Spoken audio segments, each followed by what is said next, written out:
Mike Tyson was born on June 30th, 1966 in Brooklyn, New York. He was raised in a rough neighborhood in Brownsville where he was exposed to poverty, crime, and violence at a young age. Tyson's childhood was marked by several challenges, including the loss of his father when he was just 2 years old.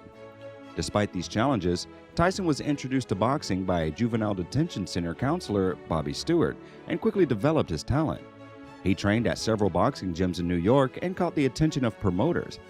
Tyson's raw talent, powerful punches, and aggressive fighting style made him a fan favorite, and he became one of the most exciting boxers in the sport.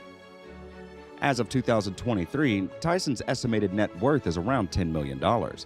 This may seem modest compared to other high-profile athletes and celebrities, but it's important to note that Tyson experienced major money problems and bankruptcy in the past, which has impacted his net worth. Tyson's amateur career began in 1981 when he was just 16 years old.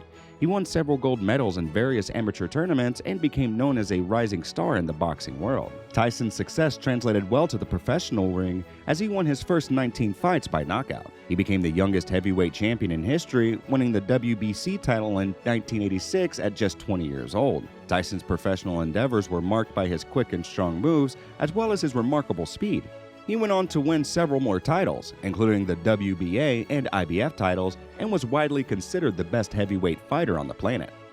This success earned him a fortune, and it is believed that he made over $250 million in the 1980s and the 1990s. With such a fortune, it is a little surprise that Mike lived a lavish lifestyle and he acquired mansions and an extensive car collection. He decided to reward himself with a new car, and the car that he settled for was the ultra-stylish Cadillac Eldorado. The car was worth a cool $30,000 in 1985, a huge amount of money for a car at that time, but it was worth it. The Cadillac Eldorado was the ultimate symbol of wealth at the time, and it was aimed at wealthy buyers interested in a grand touring vehicle. The Silver Spirit is among the most incredible Rolls-Royce limousines ever made, and it is only fitting that Mike Tyson also owned one. Rolls-Royce limousines are universally acknowledged as the most luxurious factory-produced limousines in the world, and they are used by royalty and the richest people in the world. The Silver Spirit was packed with many luxurious features, including walnut finishes, high-grade leather seats, digital displays, and much more. Mike's love affair with Rolls-Royce didn't stop with the Silver Spirit, and after a stunning knockout victory over Tony Tucker, he got himself a Rolls-Royce Corniche. All limousines built by the British luxury car maker are hand-built, and that quality shone through the Corniche. All the hours of dedicated attention to detail was put into the car by the master craftsmen of Rolls-Royce are a full display on the sumptuous interiors of the Corniche. Among the glitzy Hollywood elite in the 1980s, Mercedes cars were all the rage, and Mike Tyson's fame had ensured he rubbed shoulders with Hollywood's very elite. Mike made a lot of friends, and one of them was rapper Tupac Shakur. He is credited with inspiring Mike Tyson's interest in Mercedes cars. He got himself a $48,000 Mercedes-Benz SL Class 560 SL in 1989. A year later, he got himself another Mercedes. This time, it was a 1990 Mercedes-Benz 500 SL. It appears that no self-respecting wealthy car collector would build a collection that lacks a Ferrari or two, and Mike is no exception. He got a Ferrari F50, which packs a whopping 412 horsepower with a 202 mile-per-hour top speed. Interestingly, Mike Tyson was once arrested in a Ferrari, and he claims it is his most favorite arrest of all time. Few people can claim to be able to afford the Sultan of Brunei's expensive taste in cars, but Mike Tyson is no ordinary individual. The Ferrari 456 GT Spider is owned by Mike Tyson and the eccentric Sultan, and there is a good reason. It is one of the most beautiful Ferrari Grand Tour cars ever made. The car was designed by the acclaimed design house Pininfarina, and at the time, it was one of the fastest cars in the world. It had a top speed of 186 miles an hour, and it would go from 0 to 60 in 5 seconds. 1996 was an emotionally tough time for Mike Tyson. He had just lost his good friend Tupac Shakur, and to cushion the blow a bit, he got himself a new Lambo after winning a Las Vegas fight against Bruce Sheldon. The Lamborghini he bought was the Super Diablo Twin Turbo, and it cost him a whopping $500,000. Only 7 units of the car were built, and its V12 engine produced up to 750 horsepower to give the car a top speed of 222 miles an hour. There are a few better cures of grief than getting yourself a rare and expensive sports car. In the 90s, Mike went on a reckless spending spree and got himself a new Lamborghini and the Jaguar XJ220. You can't fault his taste in the Jaguar, since it was an impressive machine. The car packed a powerful V12 engine that ensured it would go from 0 to 60 in just over 60 seconds. Bentley and Rolls-Royce were the two car marques that dominated the highest tiers of the luxury car segment, and many wealthy collectors go out of their way to add a Bentley or two to their prized collections. Mike's choice was a Bentley Continental SC, and he spent a whopping $300,000 to get himself one of the only 73 units of the car ever produced. The Bentley Continental SC is luxurious, but it also is sporty. It has incredible handling to make cornering at speeds a piece of cake, and it packs up to 400 horsepower. One of the highlights of Tyson's professional life was his fight against Buster Douglas in 1990, in which he suffered his first loss. The defeat was a shock and marked a turning point. This match is widely considered to be one of the greatest upsets in the history of professional boxing, as Tyson, who was heavily favored to win, was defeated by Douglas in a 10th round knockout. At the time, Tyson was undisputed heavyweight champion. He had won all 37 of his fights, and many believed that he was unbeatable. In contrast, Douglas was relatively unknown and was considered to be an underdog in the fight.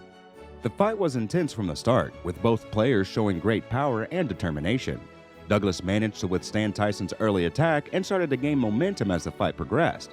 In the later rounds, Douglas continued to fight with great heart and determination, and he was able to capitalize on Tyson's mistakes and land several punches. In the 10th round, Douglas landed an amazing right hook that sent Tyson to the canvas, and he was unable to get up before the count to 10. The crowd erupted in shock and disbelief as Douglas was declared the winner of the fight, and Tyson's reign as the heavyweight champion came to an end. In contrast, Douglas's victory over Tyson helped to establish him as a top heavyweight fighter, and he was considered a hero by many for his bravery and determination in the ring. Despite the outcome, the Tyson vs. Douglas fight remains one of the most memorable moments in the history of boxing. The match was a testament to the power of determination and the ability of an underdog to overcome the odds, and it is widely regarded as one of the greatest upsets in the sport. In 1991, Tyson was accused of raping a beauty pageant contestant in Indianapolis, Indiana. The case received significant media attention and cast a shadow over Tyson's life.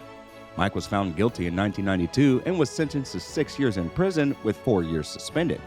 The conviction was a major blow to his reputation, and he faced huge public backlash as a result. During his time in prison, Tyson sought to better himself and used his time to reflect on his decisions. He took courses, read books, and worked to improve himself both mentally and physically. After serving 3 years of his sentence, Mike was released from prison in 1995. He returned to the ring and resumed boxing, but the stain of his conviction remained. Despite his best efforts, Tyson struggled to regain his place as one of the top athletes and faced numerous challenges.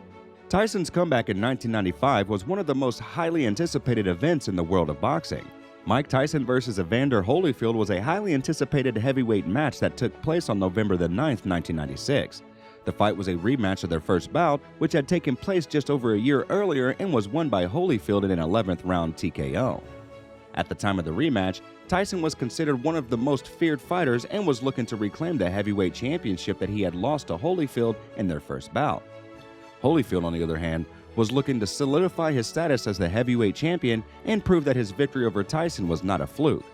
However, the fight is best remembered for the infamous bite fight in the 3rd round, in which Tyson bit off a piece of Holyfield's ear and was disqualified. The biting incident was widely criticized, and it led to Tyson being fined $3 million and banned from boxing for a period of time. In 1999, Tyson faced Lennox Lewis, in which was considered one of the biggest heavyweight fights in history. Tyson was knocked out in the 8th round, marking the first time he was defeated by knockout in his career. The following year, Tyson fought Andrew Golota and won by disqualification after Golota hit Tyson below the belt. In 2002, Tyson took on Brian Nielsen and won by TKO in the 7th round.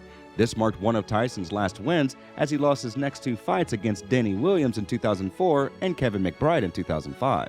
In 2003, Tyson filed for bankruptcy, citing mounting debts and financial difficulties.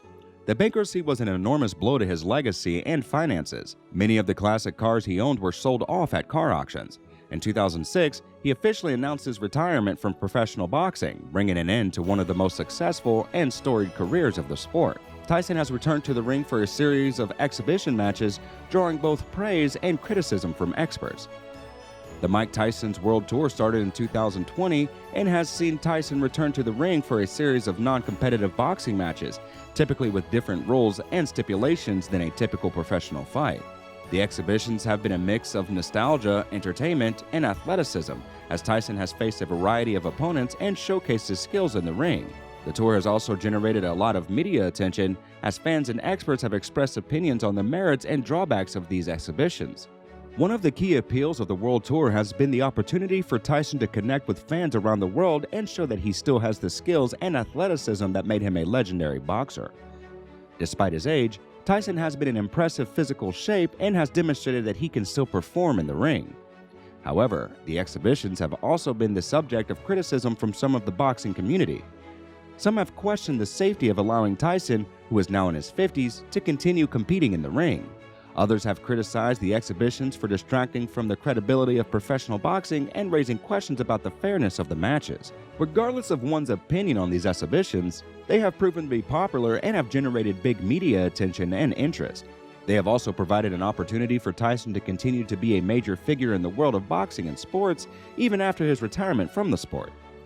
One of Tyson's first exhibitions was against fellow former heavyweight champion Roy Jones Jr. in November of 2020, which ended in a draw. Mike Tyson has had a profound impact on popular culture, and his influence can be seen in a number of different ways, including his appearance on the hit film The Hangover. Tyson's role in the film has helped cement his status as a cultural icon, and it has contributed to his continued popularity in the years since its release. The Hangover was released in 2009 and became a blockbuster hit, earning critical acclaim and huge box office success. The film followed a group of friends as they embarked on a wild and crazy bachelor party in Las Vegas. Tyson's appearance in the movie helped to revive interest in the boxer, and it helped to introduce him to a new generation. Tyson's distinctive voice and personality made him a perfect fit for the film, and his appearance as himself helped to bring a new level of humor and excitement to the film. Tyson's impact on popular culture has also extended to clothes and fashion accessories, where his image and likeness have been featured in a range of products, accessories, and merchandise. From t-shirts and hats to jewelry and sneakers, Tyson's distinctive style and cool factor have made him a sought-after figure. In addition to his work in entertainment, Tyson has been a highly active philanthropist, using his platform and influence to raise awareness and funds for a range of charitable causes. He has been involved in a number of initiatives aimed at helping underprivileged youth, supporting animal welfare, and promoting healthy living and wellness. Tyson has also been very open and candid about his struggles with addiction and other personal issues, and he has been an advocate for mental health and recovery. Through his work and public speaking, Tyson has helped to reduce the stigma surrounding addiction and mental health, and he has been an important voice in the recovering community. In addition to his public struggles, Tyson's personal life has been marked by a number of high-profile relationships and marriages. He has been married 3 times, and he has several children from them. Tyson's first marriage was to actress Robin Givens in 1988. The couple had a highly publicized and tumultuous relationship, marked by allegations of abuse and infidelity. The marriage lasted only a year, and the couple's divorce was finalized in 1989. Tyson's second marriage was to Monica Turner in 1997. The couple had 2 children together, but their relationship was marked by Tyson's ongoing struggles with addiction and other personal issues. The couple divorced in 2003. Tyson's third and current marriage is to Lakia Spicer, whom he married in 2009. The couple have 2 children, and they have been together for a little over a decade. Despite his past struggles, Tyson has been vocal about his commitment to his family and his wife, and he has credited Lakia to helping him turn his situation around. In the end, Tyson remains a fascinating and complex figure, and continues to be a source of interest and inspiration. Whether one admires him or not, there is no denying the impact that Tyson has left on sports, and he will continue to be remembered as one of the greatest boxers of all time.